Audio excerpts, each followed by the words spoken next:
broadcast.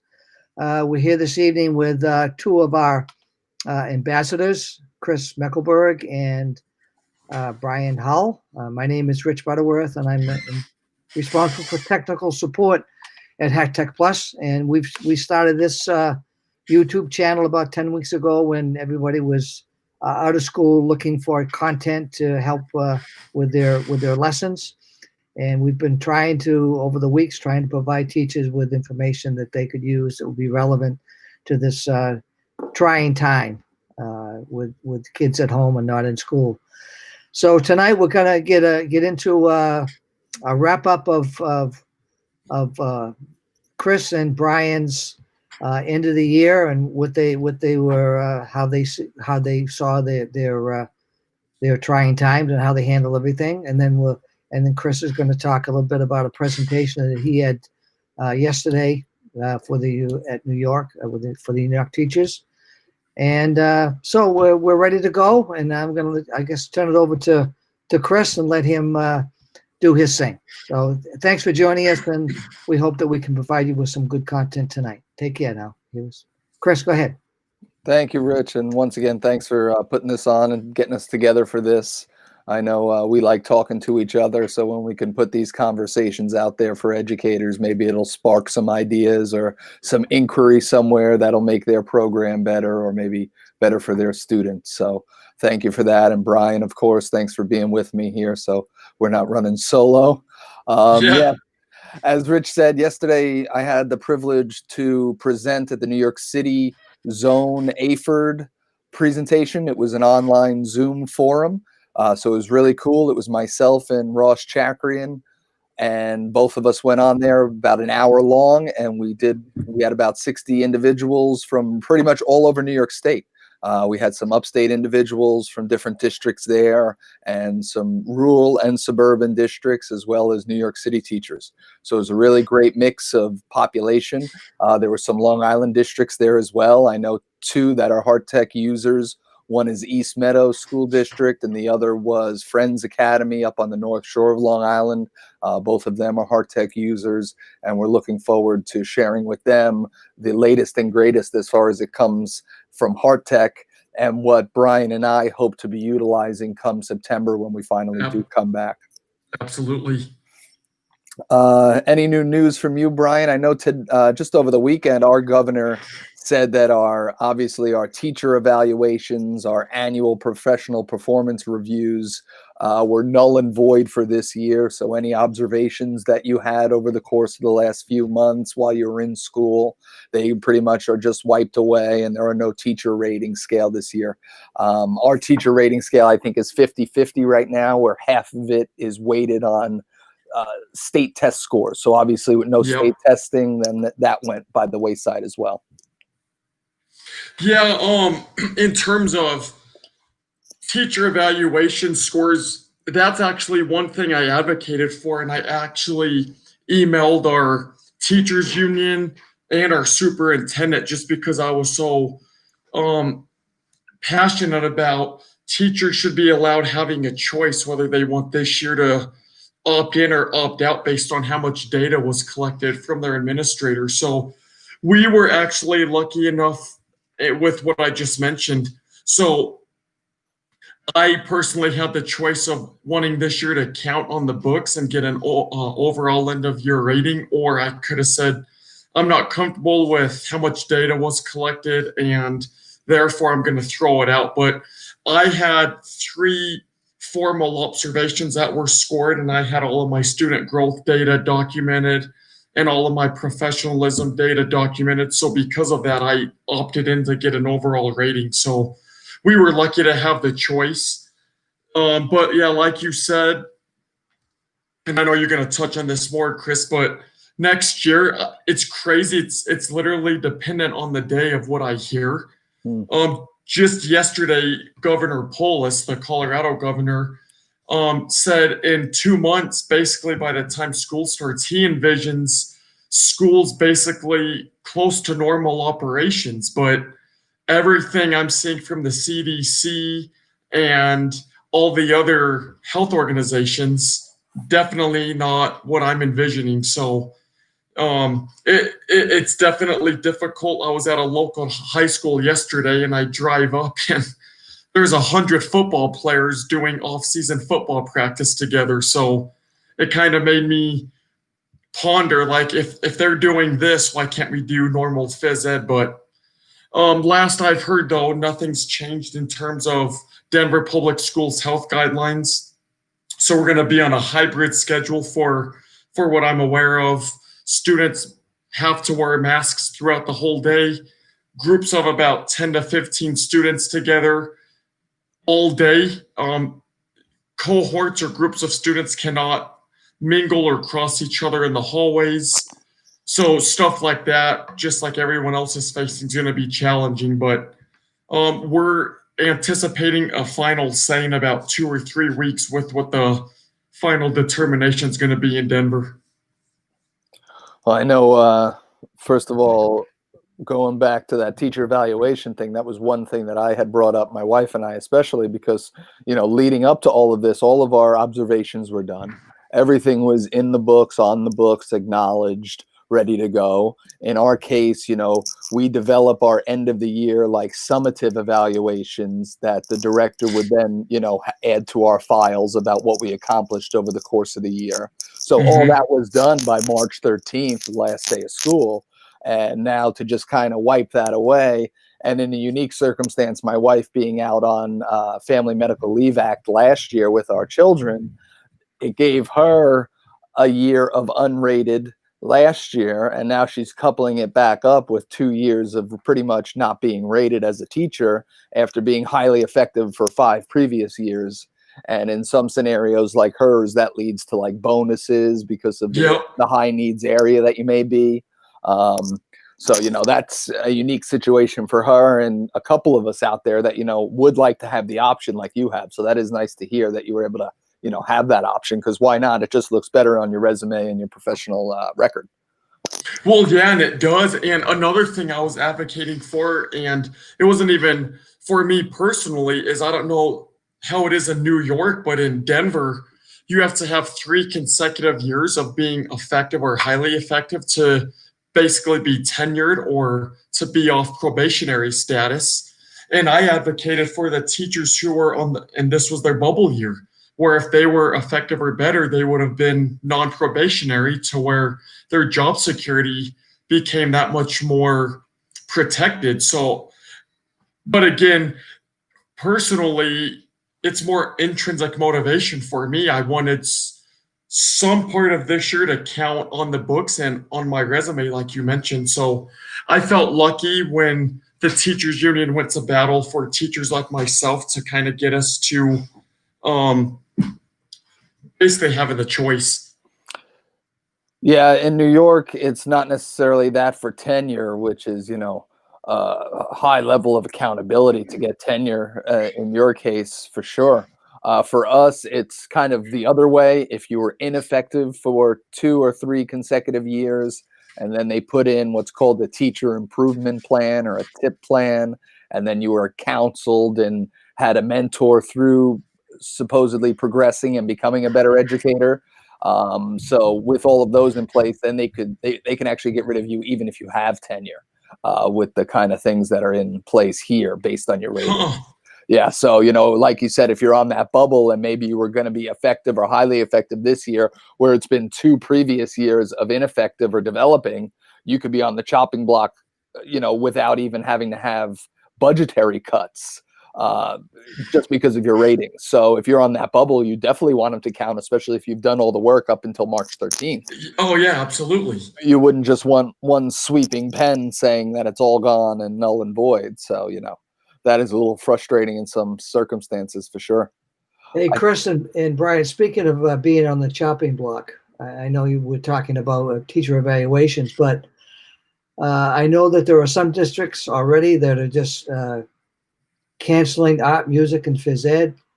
One in your hometown, Rich. Well, not hometown, but home state. State. Yeah. So what do you? I think we have to get out there and really early on start advocating for our programs because they're going to be finding ways to make things easy. Superintendents, school committee people are going to be finding ways that how can we make this transition to next year easier for us. And so what do you think we can do to make sure that we keep our programs alive and active and doing what we need to do for kids? Well, to start off, I mean, I'm big into like the literature that comes out, and like just yesterday, I know we talk as a group, but CNN came out with that phenomenal article about some really smart people, I'm gonna say, saying when we phase schools back in, we need to get back to like the golden age or golden play rule where students are being physically active as much as they're sitting in their academic classes, not only to like have a stress relief, but more of, I mean, we all three know that what physical activity does for a student's brain and how it influences their academic success. And not to mention their interaction with their peers are going to be so important as we phase back in. So I'm constantly looking for resources to use when I'm advocating with not only my school administration, but the district administration. Brian, since you're teacher of the year, national teacher of the year, you're a Tully. Again, congratulations. His shape. Have you seen anything put out by Shape yet in terms of advocating for our programs? Are they helping us with that situation at all? Yes. From my understanding, in 1 or 2 weeks or somewhere in the very near future, they are going to be coming out with a lot of resources. From my understanding, will be turnkey and stuff we could use in our classrooms and stuff we could use to advocate. So I know Shape America, just like they always are, they're going to be on top of it to help every phys ed teacher and health teacher in the country.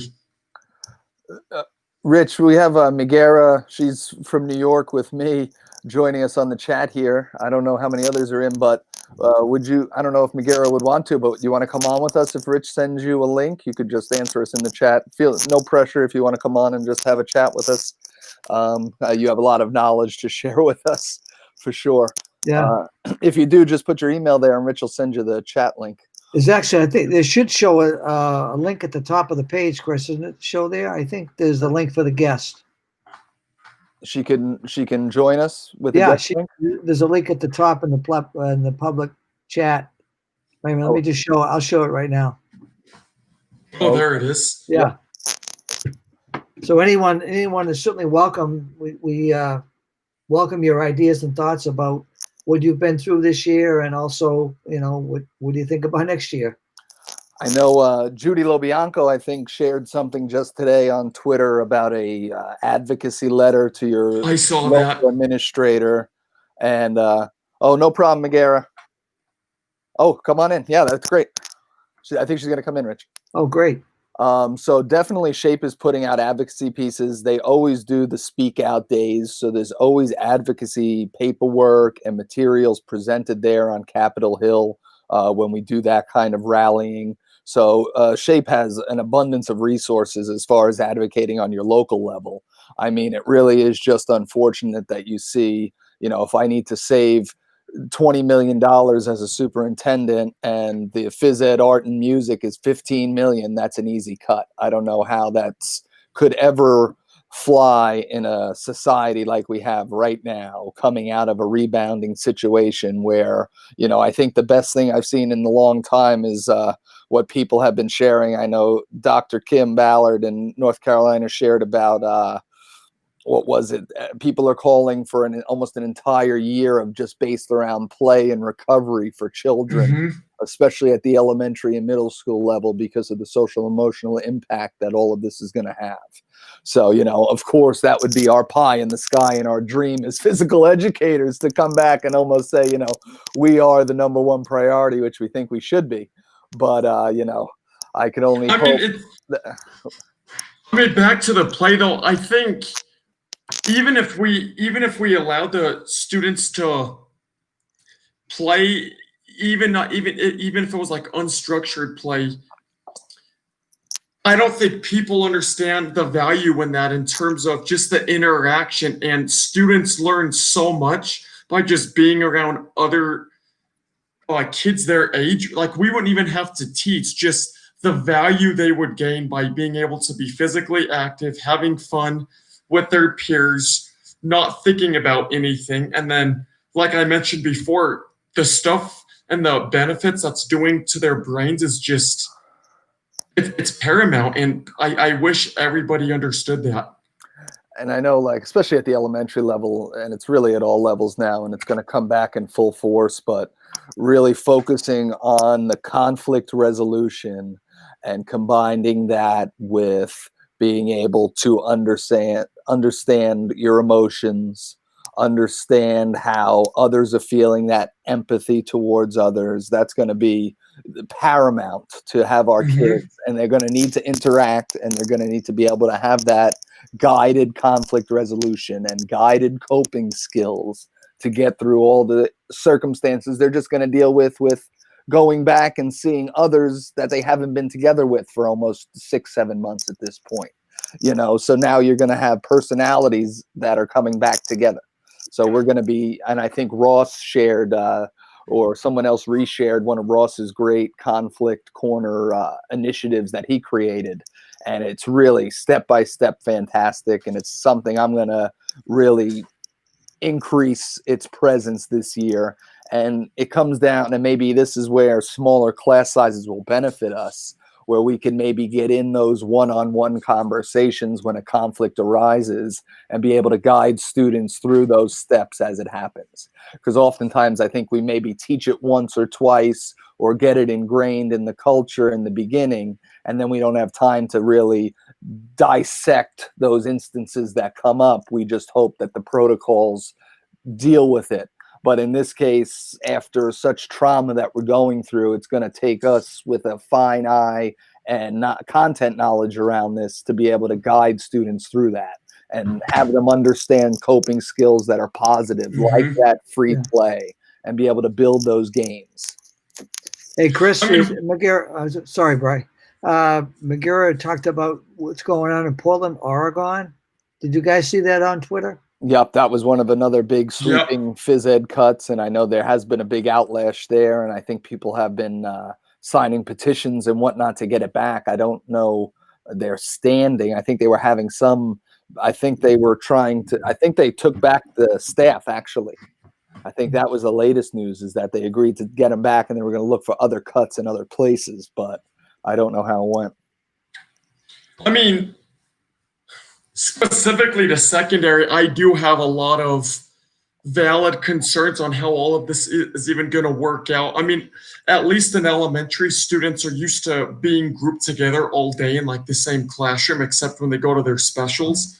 Secondary, like specifically at my school, I'm trying to wrap my head around how the administration is going to decide which groups get to have art, music, PE, and then if they do that, how are they going to handle the social distancing and what's going to be allowed with equipment exchanging and just increased breathing rates? I know the increased breathing rates have come out to say that increases the risk of transmission. I mean, I have like 5 classes, and there's no way I'm going to be able to see all my classes and all my students. It's just, it's really crazy to me when I think about how this is going to work. And I really think that there's a lot of pre-existing conditions that the American for Disabilities Act protects individuals like with asthma or breathing conditions where, it's not safe for them to wear the mask. So how many of that population do you currently have? For me, I mean, I could have 20 to 50 students that could have some sort of asthma related symptoms and allergy induced asthma type situations. So you're talking about 50 to 100 kids out of 300 to 400 that are not going to be wearing masks on a daily basis, or they're going to be forced to, and then we may be putting them in some sort of liability circumstances in the gymnasium or the activity setting. I think that's going to be a fine line, and one that will need guidance from, of course. And I know New York State, as far as districts go, they have to have a plan in place by July 15th. and submitted to the state about how they're reopening and the protocols and procedures that'll be in place. And then the state will, I guess, finalize them and okay them. So once the word comes back of okay from the state, then it's how do we implement, how do we teach everybody what these new protocols will be for coming back to school or whatever it may be. So, you know, we will find out in a month or so, but it's going to be a long month, I think, of pondering and trying to be proactive and producing materials that you're going to need one way or the other for next year. And like specifically to protocols, like I know in my specific district, Bye, I Miguel. Thanks for totally understand why they're doing what they're doing, and I get it. But in terms of it being sustainable, I don't see how it's going to be sustainable. Like, for example, they mentioned a temperature check has to take place with every student in every single morning before they walk into school. And then there's going to be frequent hand washing breaks each day throughout the whole school day. And then, like I said, grouping of the same students all day. I mean, my fear is maybe some students are grouped with another group of students that don't see eye to eye on a few things, and that's going to create more tension than they're used to. And I don't know. Of course, none of us can control what's going on, but I do have a lot of anxiety, I'll say, in terms of how all this is going to work. Oh, yeah. And just down to the who forgot their mask, who forgot their PPEs, and who's going to need the replacement and who's stocking the replacements. I know there's been some circumstances, I want to say I've read for the reopening of schools in California, one county, they said that they had enough stock for 3 months of return to school, and then it would be on the districts to get it, and they have some sort of pipeline to get them. But where is all that extra funding coming from? What's the protocol in place? How many kids going to get? I mean, they're constantly going to be broken and lost and everything like that. So, you know, that's just going to be another obstacle. Yep. I guess to wrap this part up, just like you said, the masks, I mean, I can envision a lot of students coming with the mask on, but 1 hour into the day, they're just done with it. And then what's the protocol going to be? Do they get sent home? I mean, I could see a lot of students getting defensive if an adult in the building asks them to put it back on. Sure. I mean, I've seen on social media chats where our district is having live presentations. I've seen a lot of parents flat out say, "You can't make my child wear a mask, and I'm not going to have them wear a mask." So yeah. I mean, well, we have our president; he won't wear a mask, and that vice president was with a large group of people today they weren't wearing masks. So, if adults aren't wearing them, how can we expect the kids to? I think you're definitely right, Brian. We're going to have some pushback on that. But I wanted to thank. I know she's already gone, but McGirr, I hope that's how we pronounce her name. But I'd like to, maybe we could get her on as a guest. She had a lot to offer tonight, and I think she's from Brookline, Mass. Is that right? I think so. But anyway, we should try to get her on as a guest. I think she could add some good ideas for everyone. So let's try to do that down the road. That'd be great. Yeah.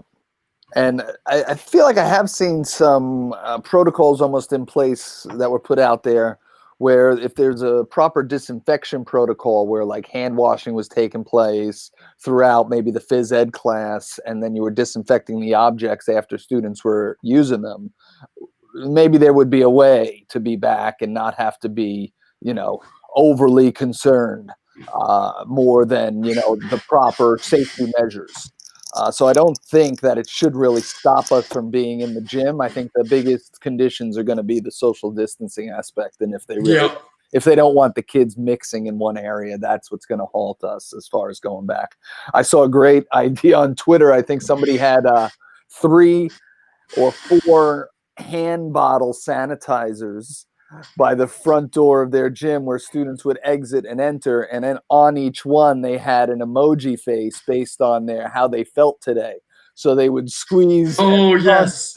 out of Yes. the different pumps based on the face that was on it. So getting a little affective feedback on the way out. But maybe that's something, if you said, okay, I'll do this 3 times a class. It's in my protocol. It's in my lesson plan that I'm going to say disinfectant break, or I have a station that's always Yeah. embedded. That's a disinfectant station. And, we can sell ourselves that way of, this is what we're doing. Kind of, and maybe that's something that Shape maybe should be producing, kind of thing. This is in line with what others are doing, districts and CDC protocol. We can get away with this. We can do this appropriately. Yeah. Hopefully the smiley face is the empty one. Yeah, right. Exactly. Yeah. It's a little hard to track when you're looking at it. Yeah. That's for sure. It was a great idea, and it's something that absolutely. you think of. Rich, you want to share the New York? I'll share my screen for the New York City presentation and go through it. And you guys just chime in when you have something to say or add something or correct me, please. Are you requested to share it yet? I'm doing it right now. Okay. Here we go. Hang on a second here.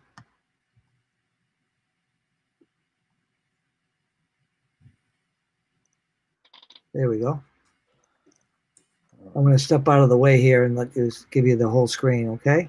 Sure. Can you see it? Everything's working? Yep. Okay.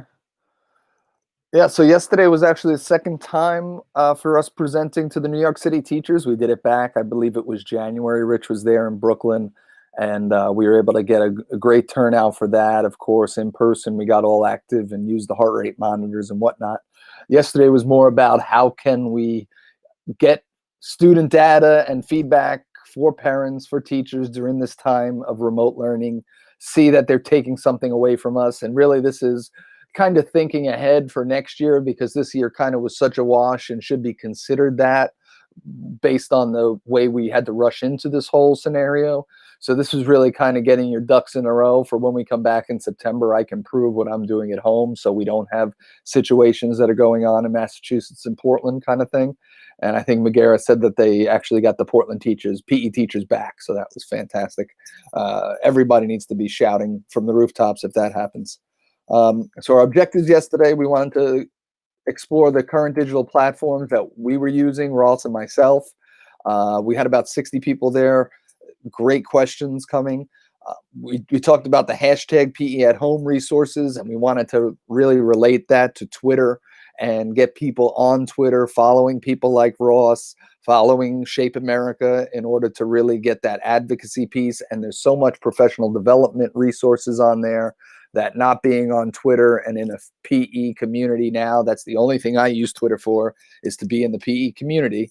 And the amount of resources is so robust. It's just great, because then you can really focus your time of tailoring the content and really scope and sequencing it out based on how long you may be remote, if it's a full and remote situation, or maybe if you're a hybrid model, what needs to be done remotely, what can be done remotely, what needs to be taught in school. So thinking all that way. You don't need to reinvent the wheel at this time. There's so many resources out there. Of course, Open Phys Ed has had great modules come out. Gopher has fantastic modules out from Dr. Pangrazzi. So really get on Twitter, use those, look up those hashtags, remote learning, HPE at home, and you'll see some cutting edge stuff.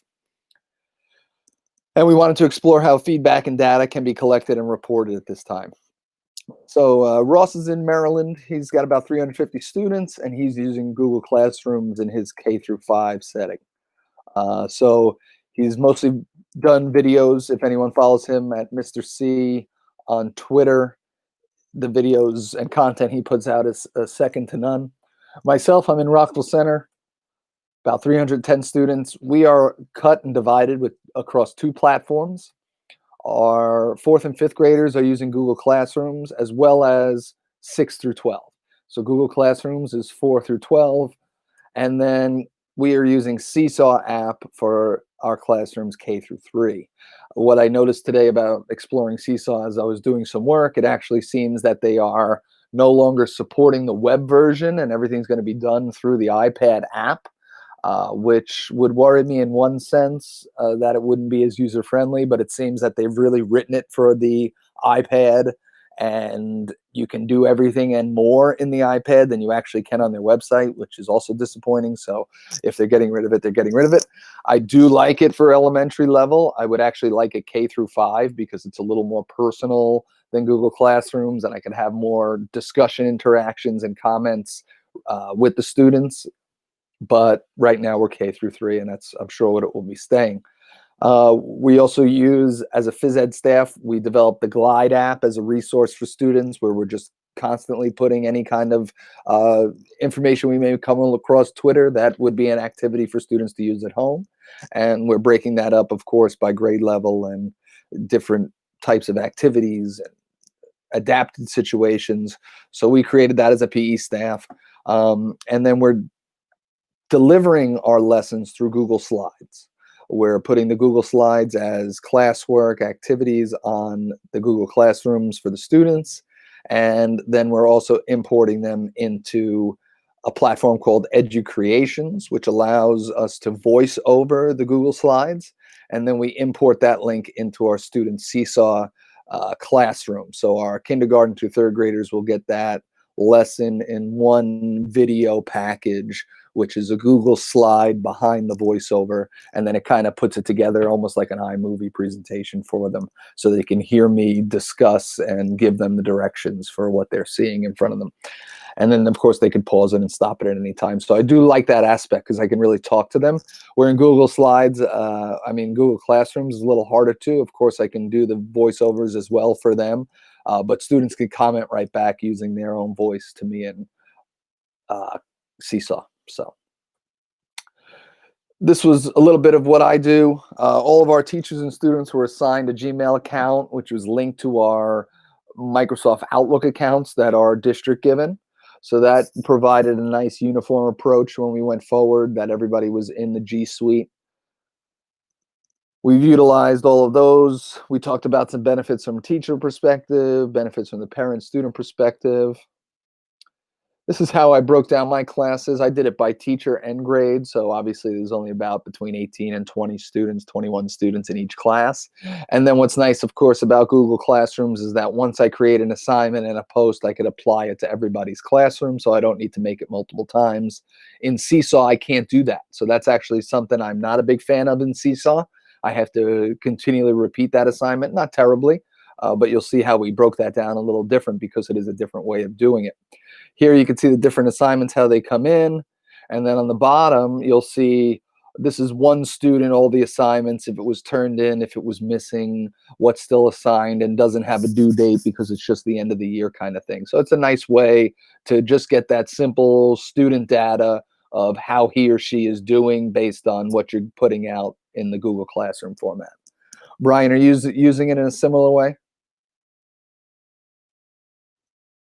I can't hear Brian. Maybe his audio's off in the background. Well, whenever you come on, Brian, feel free to jump in. And then, of course, you can put due dates and you can give. Sorry about that, Chris. No problem. Are you using it in a similar way? Yeah. Everything you said is exactly the way I'm using Google Classroom. I'm a big fan of Google Classroom. And are you familiar with Schoology? No. Yes, I'm not too familiar, but we've been told that's what we're going to go to next year. So I'm kind of curious to compare the two platforms and pick the one that I would prefer. And are you allowed to pick that, or is that kind of Google Classroom's going away? Google Classroom's not going away. I guess our school made a decision of they wanted every teacher using the same platform, and I guess they chose Schoology to be the platform. Okay, so you're going to have to import and do everything over there again? Yeah, exactly. So I'm still kind of waiting to see what that's going to look like and how much work it will be. But everything you mentioned on Google Classroom, I use it in the same exact way. Okay, awesome. And then this is how we collaborate as the phys ed staff. We have our shared Google Drive. Of course, we're sharing with everything with each other. And next year, what we've decided to do, especially if we are remote, we're kind of leaning towards getting ready for remote, I guess, just in case, because if we're back in person, I guess it's less coordination, director thinking wise. So right now we're developing for next year, and we're going the route where all 5 elementaries will be given out the same lesson on a weekly basis. And then in addition to those lessons, we're assuming as a physical education staff, we'll have to do something equivalent to office hours, at least twice to 3 times a week. I would assume for 45 to an hour long each time, where students could come in and kind of ask questions or review things, content with you. So with that being said, we're going to push out the same lessons across the board. That's what we're kind of planning for now. So we collaborate in there. And we also made an elementary PE class in Google Classrooms, and we all added each other to that class. You do something similar to that maybe, so then you can share exactly almost what you're posting for yours. That's worked out well. Now this is going into a little bit of Ross's domain and how he uses it. So it was really awesome. I'm not going to be able to show everything that Ross showed yesterday. I'll do a little abbreviated version of what he shared with us on Google Forms. I've used Google Forms a little bit, not as extensively as Ross, and this is definitely the biggest aspect that I'm missing and will be needed next year as far as the assessment piece goes. And this is a great way that Ross outlines how to really get the most out of your Google form and have it most widely understood by your student population. So of course it's free. We talk about some of the benefits for the teacher and the student. And I think the biggest benefit that Ross was talking about was the fact that no matter your device as a parent or student looking at his form that he created, the device will set it nicely for you. So on Google Slides or something, if you're on a phone, it may not look the way it should look on a computer or a tablet. But with Google Forms, it really tends to each device nicely. So Ross liked that because then it doesn't limit your productivity through your device. And he found that in his scenario, most of the students had access to a cell phone type device as opposed to others. The first tip that he talked about was on every form that you create, have this as the first section and always have first name, last name in your class. You could see that he pre-filled the classes so the students would fill in the bubble and not have to type in their answer. And that goes in the backside of how to collect the data from the students and who's in what class and make it easier for yourself as a teacher. So every form he does, he has this copied and pasted for the first section. And then based on the topic or theme or skill that he's going further into, then he'll make a new section and begin the questioning that way, or the content. So then he took us through his forms, and without really being able to see it too much, you can know that the Google Forms, when you create a question under it or within the question, doesn't have to necessarily only be text. It can be an image, it could be a GIF, which is a short video clip, or it could be another video that you've created and embedded in there as the question. And then you'll have your style of answers that you want the students to answer in. Of course, you could have it graded or ungraded. Students can get those graded responses back right away on how they did. And then what's neat about this Google Forms also is that for the answers, you can put a text version in there and then embed another picture or GIF or whatever might associate picture-wise to that answer. So that'll give students a nice visual representation. It'll cover any non-English speaking learners that you may have, or anybody with a sight impairment doesn't have, or younger students that aren't able to read yet. These pictures make it nice and easy, and when you're selecting the answer, you're choosing the text and the picture that corresponds. So the way he's really set up this Google Forms is really adaptable no matter what grade level you're at, and it differentiates itself by doing the proper pre-work as a teacher to create the forms in the proper manner. And really, as anything we're doing now, the first time you create it will be the most labor intensive. And after that, you'll be able to then recreate it easier going down the road for each of your skill themes or whatever it may be. Are you using that at all, Brian? Yeah, Google Forms I'm a huge fan of. I use Google Forms for cognitive assessments in each unit. Also, on heart rate monitors, I have my students reflect weekly on their MVPA data that I give them through the web portal.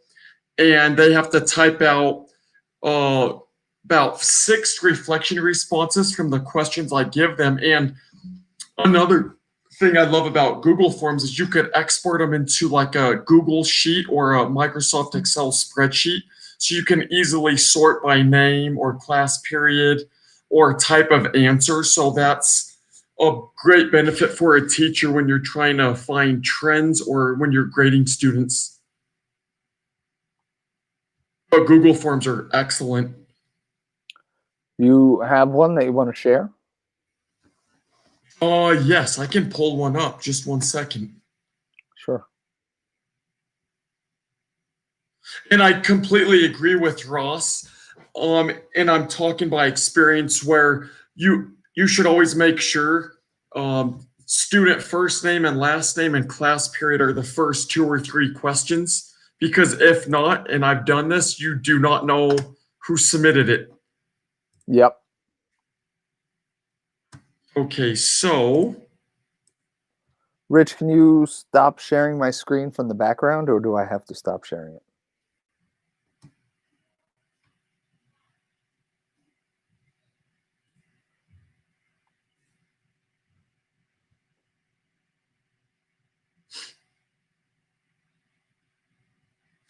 Rich, I can't hear you. You're in the background.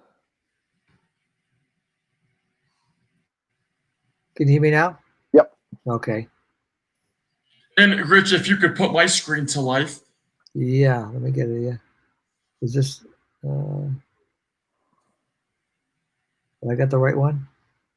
Oh no, I got the wrong one. Wait a minute. Sorry. It's all right.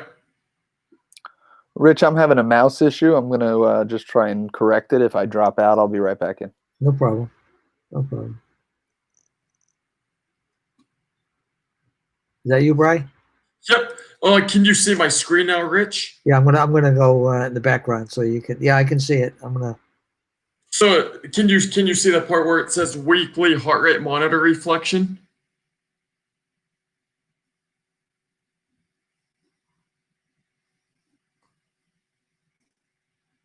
So this is one Google form that I use on a weekly basis for my students to reflect on not only the type of movement that they participated in, but the quality and the quantity of it.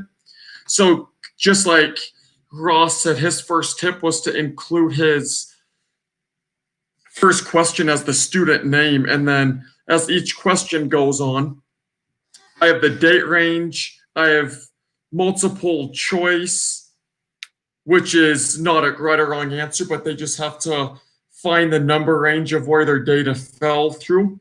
Then I have a lot of short answer questions about what their average heart rate was and what their maximum heart rate.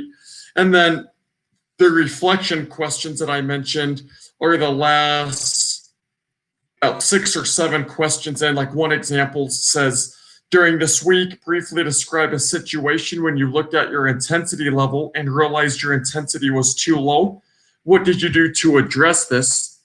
And next to each question, I have the Shape America grade level outcomes that it applies to. So one simple question hits on about 4 grade level outcomes, which is great.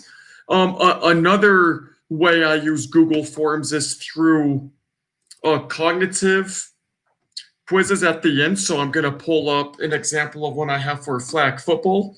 So the first questions I have is student name, class period that the student is in, and then just simple questions there that students have to read through.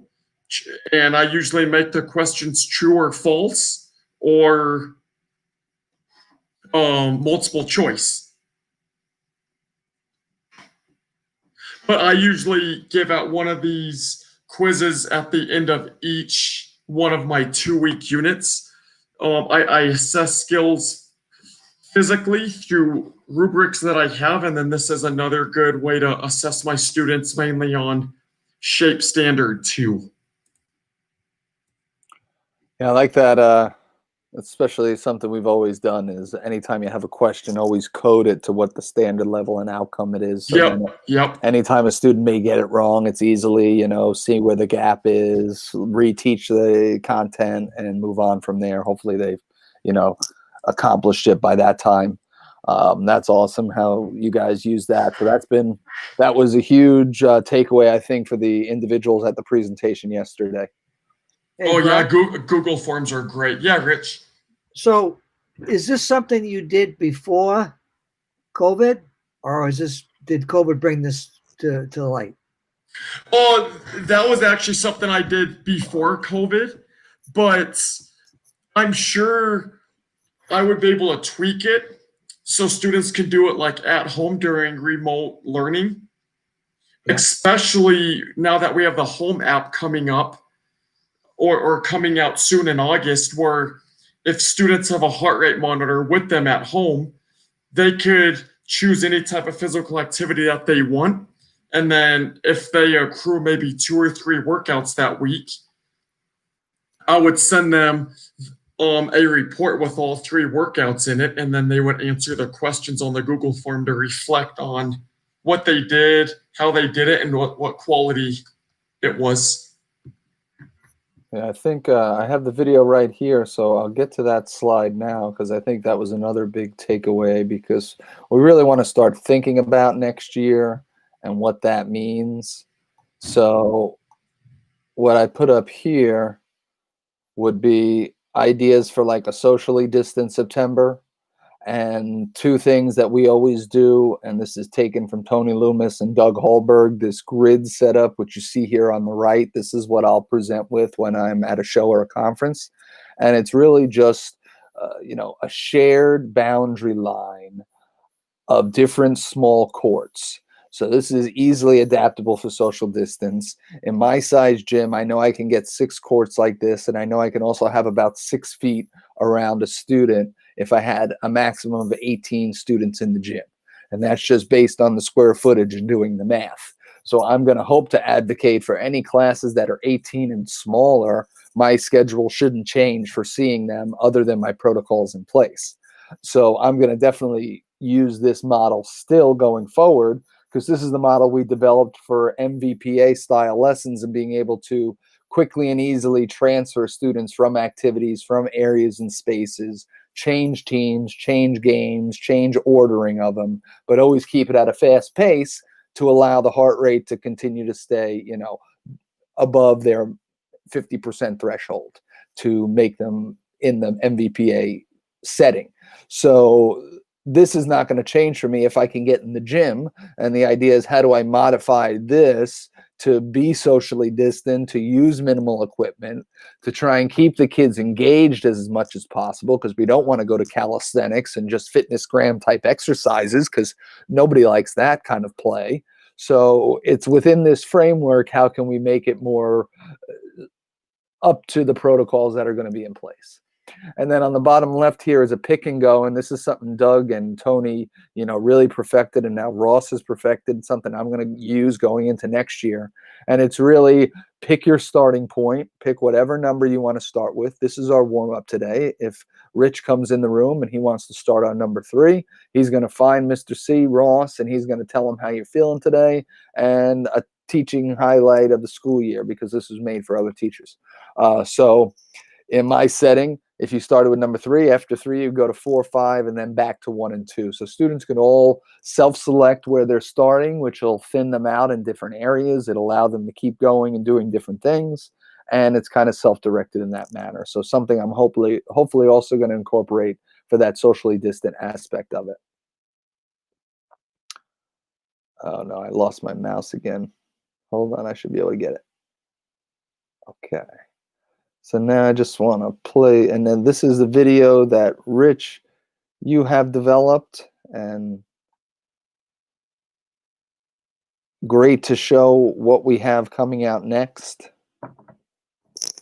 In the beginning of this clip, you'll see obviously this is some pre-COVID times that we have, but this is a local elementary school up in the state of Washington, where a gentleman, oh, I should pause this, hold on, because I don't want to go too fast and not be able to explain everything.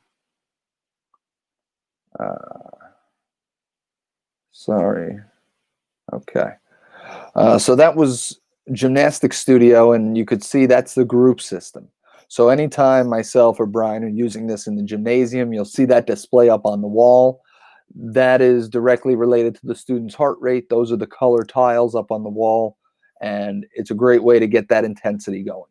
That gentleman brings in gymnastics equipment into schools and through grants, brings the heart rate monitors with him, and then collects data using the heart rate monitors. So that's been really innovative going that way.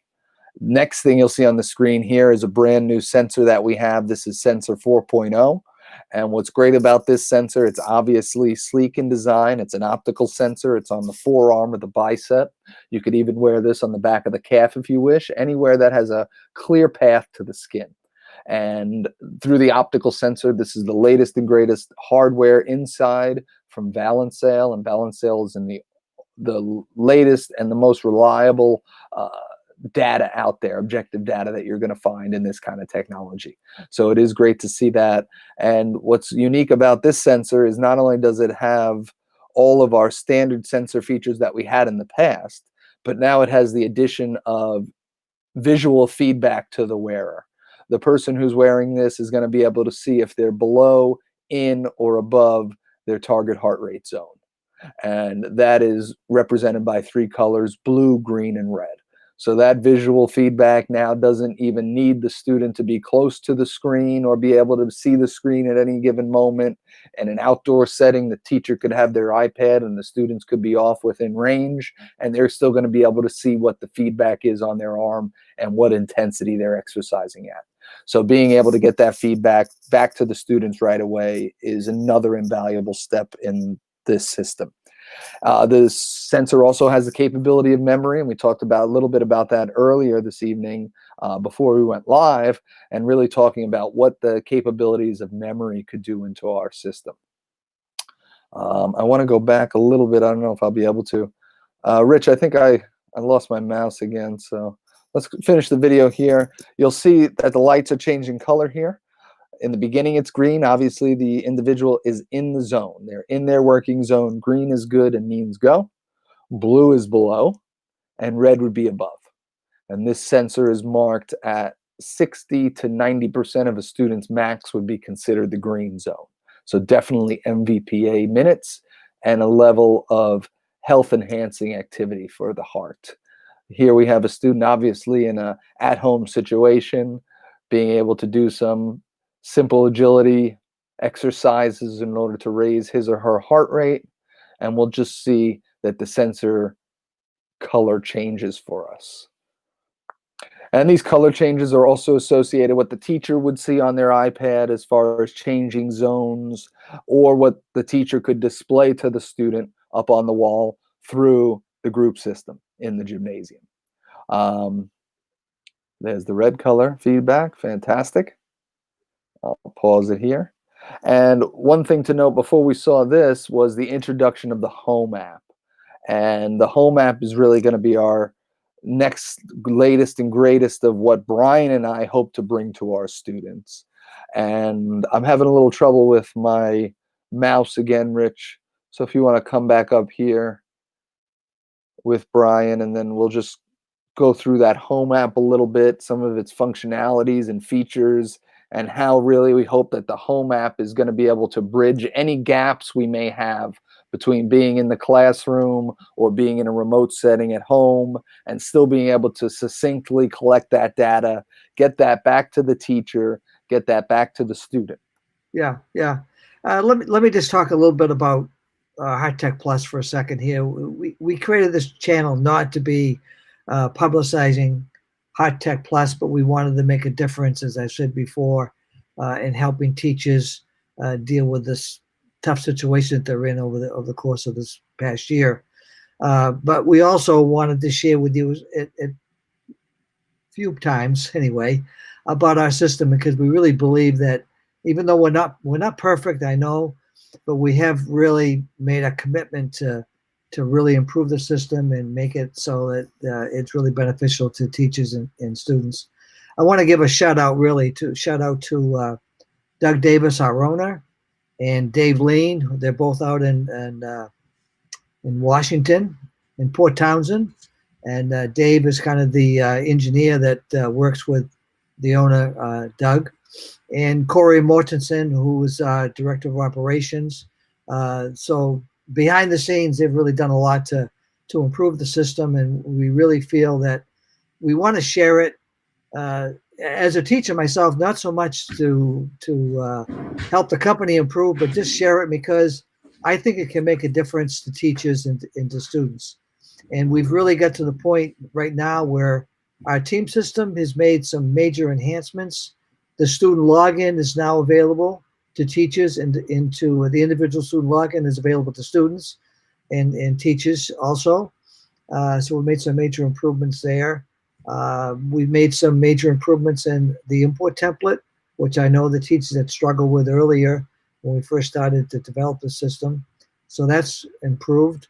Our email system is improved because now you can have a student can have any number of emails associated with their account. So when we send out reports now, it could go obviously to the student, but you could send it to a parent, both parents, aunt and uncle, whatever you want.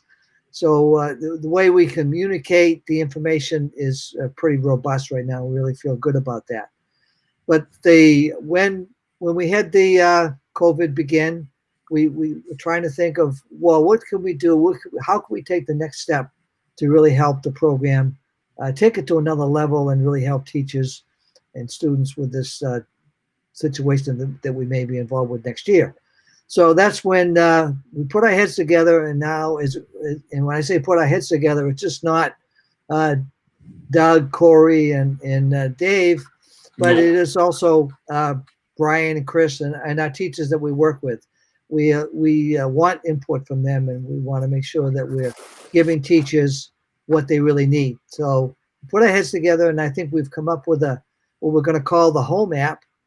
And right now it's in development, and we're hoping to have that released by the 1st of August sometime, so that now with that app, a student will be able to collect data at home using his phone. It could be either an iPhone or an Android device, collect the data, and when they hit upload, all that data they collected will go to the portal that the license that they have associated with that school. If they don't have a sensor, the nice part about our new platform is that they'll be able to collect steps and send that information. So we'll be able to collect just steps if they don't have a sensor. If they do, they'll be able to do, obviously, send heart rate data. The app obviously is free. And if a school does not have a license from HeartTech Plus, then using that app, the student would still be able to email that report. But the nice part about the having the license is all the data that you collect from the students over time is all in one location. You can go and look at it anytime, send reports out to students. You could do a date range report that would cover information from September to January if you wanted to, or when Brian uses it, he sends out reports once a week. So we're feeling that, at launch time, when we get this ready to go and we launch it, we're going to have a contest where teachers that are awarded the prize, they'll get the use of the portal for 6 months at no cost. And if they decided to use it after that, then there would be a fee for the portal. Our portal is secure, so you don't have to worry about that situation. And we've really, our company has passed the stringent tests in terms of security for schools. So we're pretty excited about this whole platform that we've put together, and we can't wait to get the final phase, which will be sometime in August, to get it out there. And what's really great about this, and how I foresee, especially just having the free step version of it, is the fact that we're able to you know, it's going to use the phone or the device's algorithms that it already collects for like any kind of health in the background that the phone could collect. But by using the app and logging into it, even as a free user, then you're going to be able to then specifically collect the step data, distance, and rate that is most important for us as teachers. We don't really need much of anything else, nor would you get much of anything else from your phone. But then when they get that report and totaled it, they can email it right to us, and that could be totally for free. But Yep. once you then have the license portion of it, the web portal as a teacher, even with that simple step data, it's pretty much like having a Bluetooth pedometer, because now I can build, like Rich said, multiple date reports. You can have multiple downloads coming from your kids, and then be able to see a summary of all of those that the student brought in. So even without having the heart rate functionality of the system, I think by having this available for teachers, I would always want my students to log into something like this and then send me that email report, and then I would have that. Or then have me as the teacher find a way to get the web portal and be able to build the reports, because then I can take even that simple step data and turn it around and justify my program. And Yep, that's exactly. really what it's going to come down to, is we have to find a way to capture some sort of objective data while they're not with us, and be able to compare what we can achieve when they're with us to find our need, find our value inside the gymnasium, hammer home the point of what is important as child's health, and educating the whole child. How could we take the health out of that? So just the free level of not having any equipment for your students. I mean, all of my kids have one-to-one devices at this point. I'm thinking, if I have a student that couldn't get a phone device to use, then I would have them download it on their iPad and put that iPad in a backpack 2 or 3 times a week for whatever duration I was asking for, and at least collect as close to some sort of data as I can, which is totally for free in there anyway. So why not? Yep, I agree. And what's nice, Rich, you can elaborate a little bit on this, but you're going to be able to upload all your student information in the background if you have the web portal. I'm going to use their school issued usernames and passwords and have all that in there for them. So then when they open up this home app, I can simply send them an email and say, here's your username and password, or I could say it's the same as your Google Classrooms account. Yep. And they're going to know, okay, I could type this in, and boom, little Richie is there. Yeah, we've definitely improved the whole template import process. For just create one file of all the students in your school and upload it with one click. So that makes it pretty efficient and easy to use. So we've definitely have improved that. So you'll find that that'll work much better. I think the key thing, as Chris has mentioned, is the feedback. When Brian talked about Google Forms and how he evaluates his kids really need to have that feedback, and parents need to know that the kids are performing the way they should be, and they're exercising the appropriate level. So it's all good information that we can give them, and it's all stored on our web portal, and they can access it at any time as an individual, or we can send them the reports and let them know how they're doing. So Brian uses our group system every day with his kids. You want to talk a little bit about that? I know we may not be using that in the fall, but share that with us if you would. Yeah, I mean, it's something I use every day, and I see myself using this home app almost every day in one form, way or another. But in terms of using the group system every day in my classes, my main reasoning behind that is it motivates the students.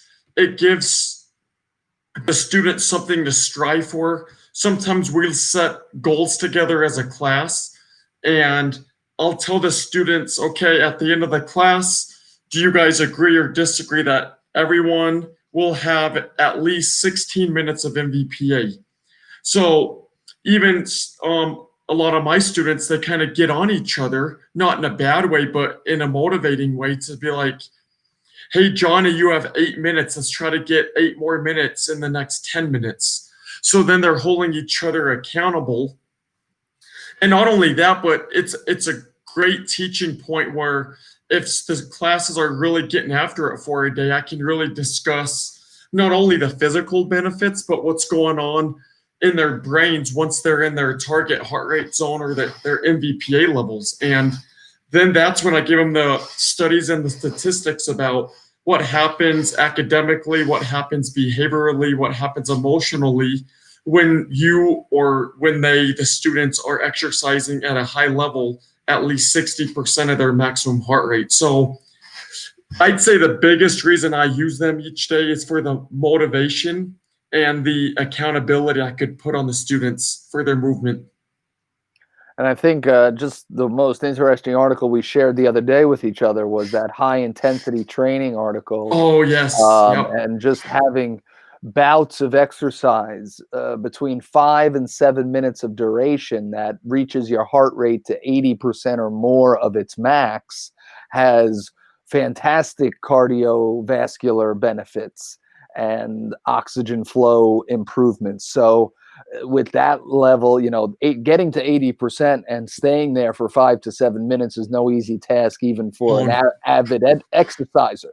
So to be able to share with students the importance of getting there and staying there, and then having bouts of feeling what that feels like to even be there, because without this level of technology, you'll never be able to correspond the beats per minute with the actual activity, with what you actually feel. There's too many dynamic situations going on for you to be able to differentiate the three and then combine them all together to understand how that exercise impacted you. But with having a tool like this that's going to give you the beats per minute, tell you your zone and percentage, and then the activity you did and how you felt, now you've linked it all together. And now if a student knows, okay, as an adult, I kind of need to hold myself at least once or twice a day for 10 minutes, get to 80% or more of my max heart rate, just to keep my heart healthy, my lungs healthy, and producing the way I am as a young adult. That's a takeaway that we hope to get with using a tool like heart rate. Oh, absolutely, 100%. Yeah. And all the data that is in a group system is also in the home app. For example, and not a lot of programs do this, a lot of systems do this, but we have recovery so that you'll be able to hit interval or lap on the home app, and it will count down for 30 seconds and give you a readout as to how many beats per minute you've decreased, and then it gives you the same readout at 60 minutes. That, and also we've improved our goal system. So the teacher will send the students goals in terms of steps per minute, or number of steps, how many minutes they should be in MVPA, how many points they might collect. So those goals will be reflected in the home app, and the student will get immediate feedback as to how close they are to that goal and whether or not they reach it by the end of the class. So it's a useful tool for all. Especially with that goals, when a teacher can set that in the background and then be able to push it forward to the student as a goal for them to achieve. If they're getting that right on their phone and they know what they need to achieve, and they're in that, nice, secure, if it is a remote setting, you would think home or somewhere they feel safe producing that level of exercise, you may be able to get activity out of individuals that you may not see as active in the gymnasium or in the school setting. So, as far as physical educators go, our importance is making sure the kids understand the impact of getting there. And if they produce it at all, they should have that feedback and be praised for that, because they really, they should be praised for taking their own health so seriously as we do for them. And another cool thing about the goals is, hey, this day and age, all students want to do is be on technology, video games.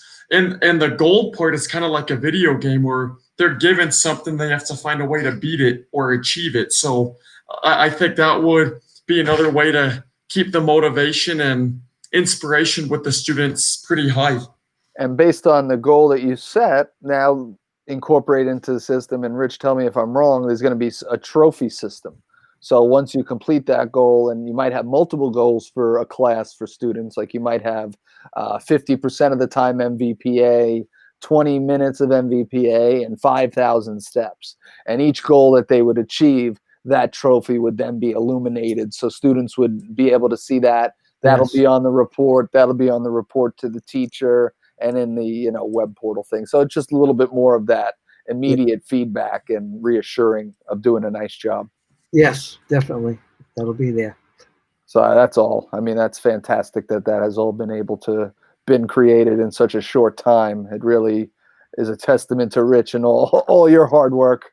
Well, I'm just behind the scenes is Corey, and like I said, the owner who is he's made a major investment emotionally and financially to give us what we need. So I want, it's really people like that who are making a difference in the world, really. So I can't believe that we've been going on for over an hour now. So I guess it's time to probably call it a night. Sure. I just wish that you guys have been sharing such great content. We don't seem to have a big audience, but hopefully there are people watching this after the fact, going to our YouTube channel and viewing the video at that time. But I think that our goal of providing good, excellent content, we're trying to reach that goal. I think we are.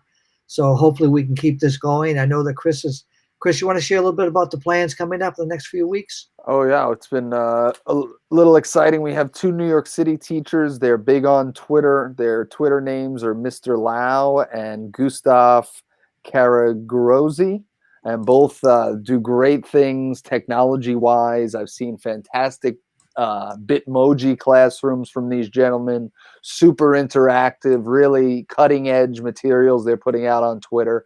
So definitely follow them, both from public schools in New York City. So we're looking to have them on hopefully June 25th and have both of them just share their experience in New York City and how they're creating, what they're giving to their students, what kind of takeaways they're seeing, and hopefully what they're planning for September. So 2 great educators to come on and really share some more expertise with us. So very excited about that. Awesome. And anyone that is listening out there, if you would like to be a guest, let us know. We'd love to have you. We're trying to share as much information as possible. So give us an email. Let us know if you're interested. We'd love to have you on. Yeah, visit the Hardtech site. As you can see, if you have any like pricing questions or anything in what you saw, you can contact Rich. If you have any professional development hours or a certificate of attendance you'd like, you can email Rich as well at hardtechplus.com. Visit 5starphysed.com, and Brian has a ton of content that he's put out there through Twitter. So take a look for Brian and Brad when you have a chance. But definitely tune in, share around, and if you want to come on and have a conversation, we'd love to have you. Okay, great. Thanks, guys. Thank you, guys. Have a good night. Yeah, you too. Yeah, have a great night. Thanks, everybody. Yeah, bye.